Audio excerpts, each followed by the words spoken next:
Ever wondered why some stocks seem to outperform others, even when the overall market is just chugging along? For a long time, the go-to answer was the Capital Asset Pricing Model, or CAPM. It's a classic, suggesting a stock's return depends on its risk relative to the whole market, measured by beta. If a stock is riskier than the market, it should offer a higher potential return. Simple, right? But in the real world, investors noticed something was off.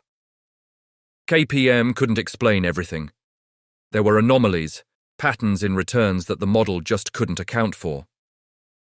This is where two brilliant economists, Fama and Kenneth French, stepped in.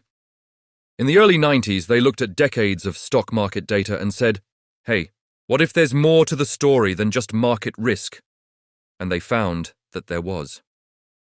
They identified two other major factors that consistently explained stock returns better than CAPM alone. This breakthrough became the Fama French three-factor model. It doesn't replace CAPM entirely. Instead, it builds on it, giving us a much clearer picture of what drives stock prices. So, what are these three magic factors? The first one is the same as in CAPM, market risk. This is the idea that, on the whole, stocks tend to move with the market. When the S&P 500 goes up, most stocks get a lift. When it goes down, most stocks feel the pain. This is the baseline risk you take on just by being in the stock market. Fama and French kept this because, well, it's fundamental. You can't ignore the tide just because you're focused on individual boats. So, that's factor number one, the market premium. Now for the new stuff. Factor number two is the size premium, often called small minus big, or SMB. Fama and French discovered that, over the long term, smaller companies, those with a smaller market capitalization, tend to outperform larger, more established companies. Why would this be? Well, smaller companies are generally seen as riskier.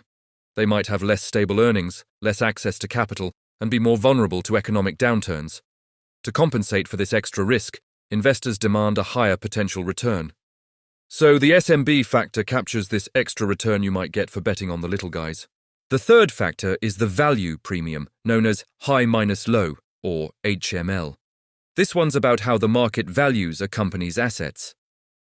Fama and French found that value stocks, companies with a high book-to-market ratio, tend to outperform growth stocks.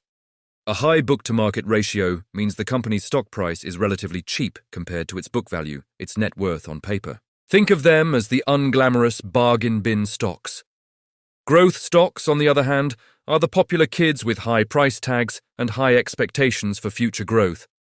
The theory is that value stocks are riskier.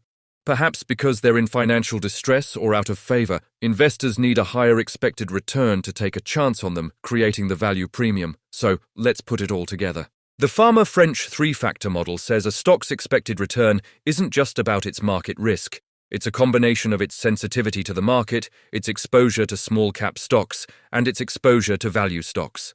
A fund manager or an investor can use this model to build a portfolio.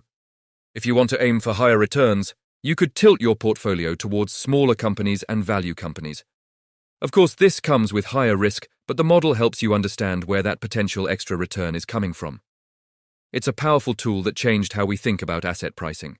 It helps explain why a portfolio of small-cap value stocks might have performed so well historically, even if its market beta wasn't particularly high. It's not a crystal ball, no model is perfect, and there are now even 4- and 5-factor models out there. But the Fama French model was a huge leap forward, giving us a more nuanced and practical way to understand the forces that drive the market. Thanks so much for watching. If you found this breakdown helpful, please hit that like button and subscribe for more content that makes finance simple. See you in the next video.